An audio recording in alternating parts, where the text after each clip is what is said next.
Hello and welcome to Stab the Apple. Today we're going to go over the Light Assault class in Planetside 2, specifically where you should be spending your first certs and where you should be spending your later certs in the game. The Light Assault class is usually what they'll start you out as when you start Planetside 2 up for the first time. So I know it can be a little disorienting and confusing because it drops you in the middle of nowhere, but this way you'll at least have a general idea of where you should be putting your certification points. These are gained by taking over facilities, capturing objectives, and killing enemies. First is our utility slot. Now this is a universal slot, which means it's shared between all of your different classes. I always recommend getting the restoration kit with your first 30 points. It gives you a heal over time and allows you to stay in combat a little bit longer than normal. And as I said before, it unlocks it for all of the classes, not just the Light Assault. So it's beneficial if you find out that the Light Assault isn't your thing. At least you have a little bit of a leverage when you're playing something else. Next, we'll go into the ability slots. You have two choices here, Drifter Jump Jets and Jump Jets. Now, as you can see, I've put points into both, and I can tell you that I have never found a useful reason for using Drifter Jump Jets. If somebody out there knows a way to make them useful, please let me know, because I sure haven't found it yet. As far as this goes, all it does is let you glide for long periods of time, and the only time I even found it remotely useful was jumping off the top of a biolab to kind of glide for about 3 hexes. So, I mean, that's kind of neat, no real practical application. Jump jets are far superior if you're going to be putting your points into something. Basically, every time you take a point in your jump jets, it's going to increase the fuel capacity and the regeneration speed of your jump jets, which means you can jump higher, jump farther, jump longer, and they're going to recharge faster so you can jump more often. And being that the Light Assault is the only class that gets a jump jet, this is a great buy and a must. I mean, you probably don't need to go all 6 like I did. At least not for a while. As you can see, the last one is 500 certs. But at least get the first 3 or 4. You can usually do good with 4 or 5 in that area, and then get the 6th one a lot later on. On our suit slot, you have a wide range of 6 different abilities that you can put in here. This is a little bit of personal preference, but if you're starting out, I highly recommend getting nanoweave armor. At least 1 or 2 points into it and using that. I've tried the shield capacitor, I've tried the flak armor, I've tried extra grenades. The nanoweave was the most useful when I was starting out. Why? Because I got shot a lot. This will make it so that you don't take as much damage when you get hit, and increases your health so that you can take more damage when you get hit before you actually die. So the nanoweave is definitely good for your starting out. It'll let you live through a normal sniper shot, so on and so forth. The advanced shield capacitor just makes your personal shields, increases the damage that they absorb, and lowers the amount of time it takes to recharge them, which is okay, but in all honesty, for your points and your certs, the nanoweave is a much better buy. The extra grenade is nice. You get an extra grenade to throw, but unless you're spamming it somewhere on like a biolab, probably not going to be all that useful to you. Personally, once I got a little bit further on, I almost specifically use the adrenaline pump all the time. All it does is it increases your running speed when you're holding down shift, and it increases that speed by about 1/3 faster than anybody else. So it makes you slightly faster than anybody else, but what really it does is it makes it harder for people to hit you. And I know a lot of people say, well, how does that make it harder to hit you? Once you've played this game for a while, you pretty much know exactly how fast people run. You know where they're going to be the next second. So when you're shooting, in some cases you're not going to have bullet drop like the VS, but for the NC and the TR, you do have bullet drop. So it's you kind of have to guess where they're going to be a split second later when you're shooting. And with the adrenaline pump, what I found is you run just fast enough to kind of throw people's equilibrium off, so it makes them just slightly harder to hit you than it normally would. So that's why I use this. It's personal preference. It was 30 certs. I've used it religiously ever since I started using it. But if you're starting out, like I said, the nanoweave armor is probably your best bet, at least for a while. Next, you go into the grenade slots. Just ignore these. Once you've played the game for about a month or so and you've already got your certs into other points, then you can consider getting something in the grenade slot. The reasoning is these are specialty grenades. They're not normal frag grenades. They're not bigger explosive grenades. They're flash grenades and smoke grenades. Now, smoke grenades can be amazingly useful if you're using a night vision scope, because you will be able to see through the smoke, and presumably your enemy will not unless they have a night vision scope as well. The flashbang, everybody understands the basic concept of a flashbang. I'm not going to explain it. I mean, I'm sure everybody has played Counter-Strike or Call of Duty or some other first-person shooter that has flash grenades in them, or flashbang, some type of equivalent. These in Planetside 2, you would probably take about an hour video to explain how to usefully utilize these grenades. And the main reason for that is their range is a lot larger than most people expect. They can blind you, and they will, in fact, blind your teammates. So if you're running around and you just throw a grenade into a room, if you have any of your teammates even looking in that room, they're probably going to get blinded. And also, I've run into a few bugs where it'll extend outside of the room through walls. So even though I've thrown a grenade into the room, run out of the room, and turned away from the room, because I'm still in that quote-unquote blast radius, I still get blinded. And I've blinded teammates like that as well, and gotten people killed, and people get pissy. So just ignore these. Do not even look at these until you've got about 1,000 certs into Light Assault and you really understand how the game works before you even consider looking at these. Next, we have our utility slot, which is C4 explosives. This is a little expensive, and this should probably be your first big purchase when you're playing Light Assault. C4 explosive gives you that one option that the Light Assault lacks, and that's damaging heavy targets. Lightning tanks, mag riders, other heavy tanks, even planes if you can jump on them. It sounds ridiculous, but I've seen people actually do that before. It's crazy when it happens, and unfortunately I don't have any recordings of it, but if somebody does, I'd love to see it, because I've seen that in-game a couple of times, and it just trips me out every time. Basically what happens is you throw down a little pack of C4 like you would expect in almost any first-person shooter. You get a little trigger, you run away, you pull the trigger, it blows up, does a lot of damage. Now, one thing you need to keep in mind, especially as a Light Assault, if you place the C4 on the rear of a vehicle, it pretty much gives it an automatic critical hit, and it does more damage than it normally would.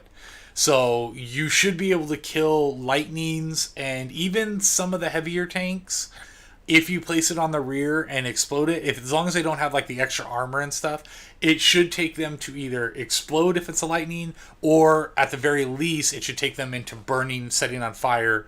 And unless they have extinguishers on the tank, they'll have to get out to repair, or it'll blow up over time. So just keep that in mind when you're using your C4. Like I said, it's not going to be a one-shot kill for most things, but it will do a lot of damage. And most importantly, it'll kill Sunderers if you throw it on the back.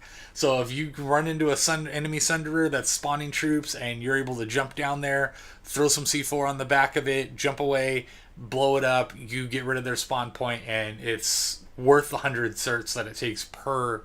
Well, it's not... excuse me. It's not certs. It's infantry points. So it takes 100 infantry points to get one C4. So stock up when you can. Occasionally I log on just to spend my 700 points to get 7 C4 and then log off and continue on with my day. Now for guns, you start out with the Track 5. This is something I've been using again recently, kind of revisiting it. We're going to go over some of the certifications and where you should spend them.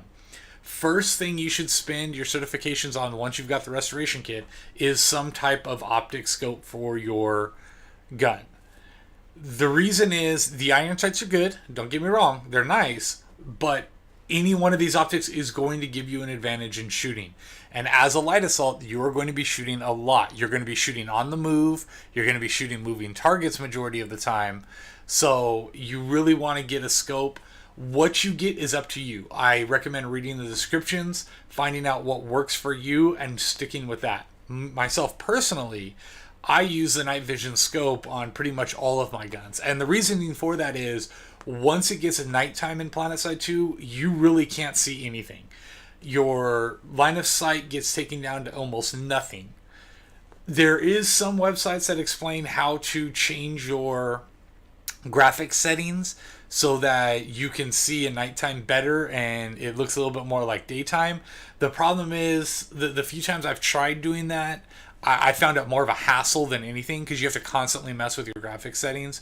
And sometimes when you're in larger operations, you tend to jump continents, and it's not always nighttime on every continent at the same time. So I would just recommend getting the night vision scope. It's just easier for me. The range is only one time zoom, which is perfectly okay for your light assault because your effective kill range is going to be short to medium. Anything farther than that, you really don't need it. I've seen some people run around with the 4 times zoom, which is great if you just want to scout out positions before you start jumping around. But I've never really found it all that useful in actual combat. The other scopes, like I said, it's all personal preference. Pick what you like, whatever works for you. Go with a reflex sight.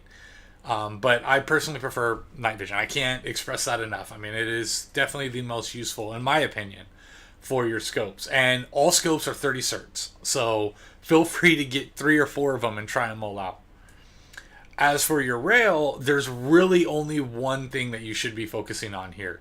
And other people may debate it a little bit, but I highly doubt it. And that's going to be getting the forward grip. Now, here are the reasons for that. On your rail, you're allowed one thing attached to the gun. They all cost 100 points equally, but this is what they do. The flashlight gives you a little flashlight that you put on your gun. Common sense tells you that. However, the area it illuminates is barely farther than you can see in front of your face. What it does do is make you a big glowy target at nighttime. So if you have your flashlight on and you're running around at nighttime, everybody and their brother is going to be able to see you. And you're going to take friendly fire because people aren't going to notice that's a friendly that's running around with their flashlight on. Enemies are going to shoot you just out of reflex. It's completely useless. I have never found any type of use for the flashlight in any way, shape, or form. The next is the laser sight. And now the laser sight and the forward grip kind of do the same thing. The laser sight makes it so that it increases your accuracy when firing from the hip, so you're not zoomed in just anytime you're firing with your iron sights. So, well, I should specify that not iron sights, but whenever you're firing literally from the hip, you're not zoomed in holding down the right mouse button. This is okay. I found it moderately useful. The thing that I dislike is the fact that it has this big red glowing dot that hangs out of your gun, probably about the equivalent of 2 or 3 feet. So if you're a light assault, you have this red glowy lightsaber sticking out the end of your gun, and you make a very nice target for anybody who can see that. They'll be able to see that around corners. They can actually see it through walls if you're pushed into a wall. So I just tend not to use it at all. The forward grip I find to be much more useful, and the reason is that it lowers your recoil. So later on when you get other abilities and stuff that maybe increase the recoil or mess up your accuracy, this compensates for it. And if you don't have anything that affects your accuracy, then the rail is probably the best thing you can get because it makes it nice, tight shooting targets, especially when you're using TR, because we tend to fire a lot of bullets at once, not so accurately. This makes it a lot more accurate when you're shooting.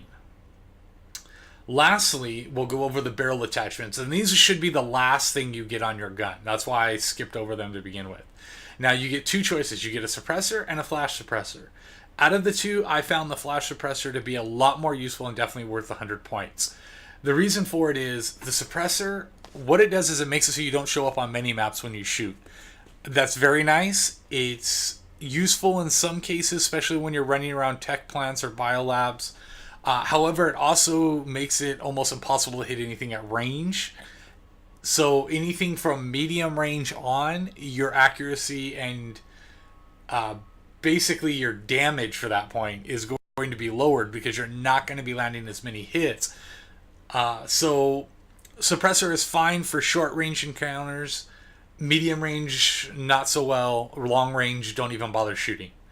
The flash suppressor does pretty much the same thing as the suppressor, only you do show up on mini-maps, and the presence you leave on the mini-map is like kind of like an off-red color, so it's not as predominant on the mini-map.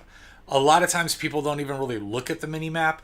but the fact that it gets rid of the little gun flare whenever you shoot makes it a whole lot more usable than pretty much anything else. Now the suppressor does that too, but the flash suppressor, you're spending 100 points for something that is not going to mess up your accuracy at anything other than long range. If you have the forward grip, it's going to pretty much null any of the full auto accuracy damage that you take from the flash suppressor. So I definitely recommend getting this because your effective range is still going to be short and medium, not long. But as a light assault, you're not worried about long range. Lastly, you have your pistol. The starting pistol is the TX1 repeater. The only thing I have on this is a suppressor. Why? Because muzzle velocity really doesn't matter all that much when you're using a pistol.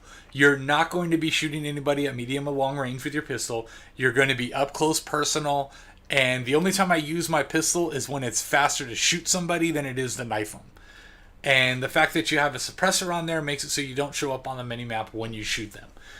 So I recommend getting this. It's not required. Wait till you've got quite a few points and everything else. Then go ahead and get the suppressor for the repeater. And the good thing about it is the repeater can be used by all the classes. So you will always have that suppressor on there no matter what class you use. Don't even bother with the flashlight or the laser sight. In all honesty, it fires short bursts. It really doesn't matter. Your accuracy is not going to benefit all that much by getting a laser sight. And as we stated earlier, the flashlight is pretty much useless. So don't bother. So that's the basics for certifications in light assault class. I hope you all have enjoyed this guide. If you have any questions or comments, please leave them below. Please like the video. Subscribe if you like what we do here. If you have requests for more explanation on things like flashbangs, or if you would like this kind of guide for another class, just let us know. That's what we're here for. Thanks a lot, and you guys have a good day.